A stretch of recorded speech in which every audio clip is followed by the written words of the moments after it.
Thank you, John, for taking us through minimum tax. My name is Lydia, as introduced by Samuel and my colleague John.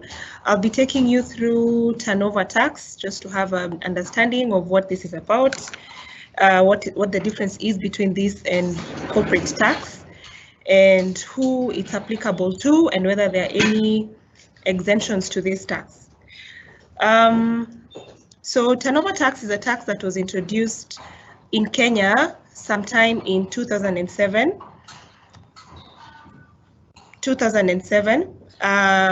So it's been around since 2007, enacted by the Finance Act 2006. And so this is a type of tax that is charged on gross sales of business. So I know you'd want to understand what the difference is between this and what John has talked about, which is minimum tax. The main difference between this and minimum tax is that this is charged on 1% on gross turnover, and it's a final tax. And so there's exceptions to who can be qualified to account for their income taxes under turnover tax. This is applicable to persons who earn income between 1 million and 50 million. This is a recent change that was introduced by the Tax Amendment Act 2020, sometime last year. The threshold was quite lower before. It was applicable to income up to 5 million. So it's a good move made by KRA, because it brings more people into the tax bracket to try and encourage taxpayers to be compliant, because the tax on this is 1% on the gross turnover. And so if you have income between 1 million to 50 million, you can elect to account for your taxes under turnover tax as opposed to corporate income tax. So last year, KRA made it more attractive because initially limited liability companies were excluded from this. So now the exemptions have been reduced to persons with employment income. So if you earn employment income, you cannot now go and tell KRA, I want to pay my taxes under turnover tax. And for employment income, you would still pay your taxes under the normal PAYE on a graduated scale. And then we have rental income, which is excluded as well from turnover tax. So if you have rental income, there is a separate regime for this, where you can elect to pay your taxes under monthly rental income, where your income is less than 10 million. If it's above that, then you'd have to pay corporate taxes at the resident corporate tax rate, which is 30%. And then we have management and professional services, which are also excluded from the ambit of turnover tax. So if you as a taxpayer or rather you're in the business of providing management and professional services, you cannot elect now to pay 1% of your gross sales and pay that to KRA, so that is excluded as well. And then we have income subject to final tax. This could be interest income by individuals. This is subject to final tax, or dividend income. So this is also excluded. And another thing to note is that for turnover tax, you have to account for VAT if your income has reached the taxable threshold of 5 million. So if you earn income of above 5 million in a year, then you'd have to account for VAT on your output supply. The other thing to note under turnover tax is that you do not claim any expenses to offset expenses you've incurred as you provide your services. So the expenses will not be considered. So you take your gross turnover, top line revenue, 1%, you remit that to KRA, which is due and payable every month on the 20th of the following month. Yeah, and turnover tax is a final tax.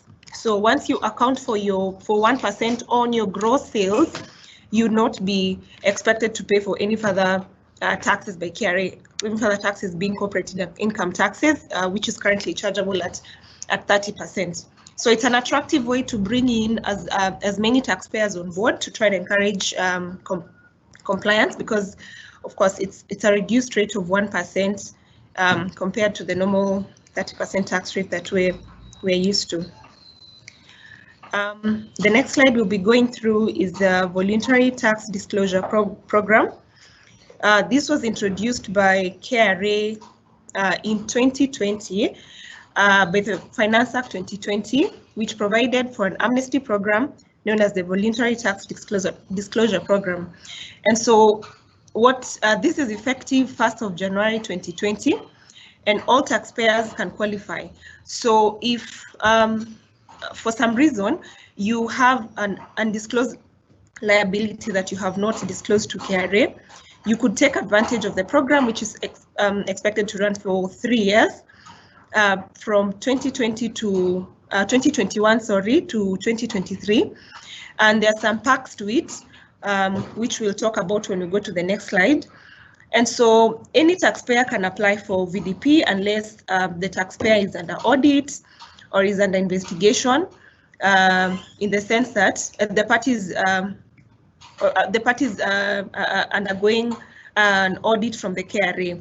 And so if you're undergoing any audit, then you cannot apply to take advantage of the Voluntary Tax Disclosure Program. And so this is not something new. KRA has done this in the past to try and encourage taxpayers. Some few years back, we saw KRA extend amnesty to landlords where they hadn't paid rent.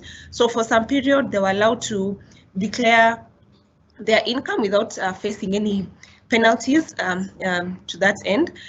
Sometime in 2017, we also saw an amnesty program on foreign income, which saw a lot of disclosures from taxpayers who earn income from foreign countries. And so this program ran for about 2 years, and we saw a lot of disclosures made. However, that data apparently, KRA says they lost the data once they got the disclosure details coming in. But then, in short, KRA really tries to encourage compliance. So from time to time, there's some programs that will be made available. So currently, we have the Voluntary Tax Disclosure Program running from January 2021 to the next 3 years. So to understand better how you can qualify as a taxpayer, there's a limitation to the period within which you can disclose your taxes. So we have the period covering from June 2015 to 30th of June 2020. So any disclosures or any undisclosed amounts for the period July to December 2020 will not qualify. So the essence of the program is to encourage taxpayers to disclose the principal liabilities. So in exchange, what you get is 100% remission on the applicable penalties and interest arising. And this is where you make your disclosure in the first year of the program. So if you take advantage of the program from January 2021 to December 2021 and make the full payment of the principal amount in the same year, you'll be guaranteed 100% tax remission on the applicable penalties and interest. And then we have 50% remission where you make your disclosure in the next year. So that would be 2022. So if you make your remission in 2022, you'll get just 50% remission on the penalties and interest arising. And then you get 25% where you make the disclosure in the third year. So it's highly encouraged to take advantage of the program so that you get full benefits of that, which would be 100% remission or waiver on any penalties and interest that may arise, which could be punitive. And then, so I'm sure some of you have received this letter. So this was being sent out sometime in January, where KRA was saying that they've received information and that they've reviewed and they have information that you've not disclosed data and they have liability. So you should take advantage of that and disclose any taxes applicable in the next 60 days. So the program allows for you to disclose your liabilities within a period of 3 years. Currently, it's supposed to be an online application that you make. However, the mechanisms for that have not been put in place. So how you go about it, you'd have to write a letter to KRA notifying them that you want to take advantage of the Voluntary Tax Disclosure Program. After that, there are some forms that you fill, including the details of the tax liability that's applicable, the taxes that you're disclosing, the periods that you're disclosing. So all this information now is done manually. as opposed to the recommended online application. So once you do that, you then receive information or communication from KRA confirming that they have approved your application and that you should now go ahead and make the payment. So this was a standard letter that the KRA was sending to all taxpayers to try and encourage them to, although it's very, when you read it, it's very fierce because of how the wordings have been placed. So it was just a letter sent out to all taxpayers to try and encourage payment of the taxes, or rather encourage uptake of the program. And then, so there's some few factors that can lead to the commissioner probably withdrawing the relief that they are potentially granted you. So this could include, in the event the commissioner has information that the material or the information that you're disclosing is not legitimate or it's not genuine, then they have a reservation. They can make a reservation and fail to grant any relief from the penalties on interest.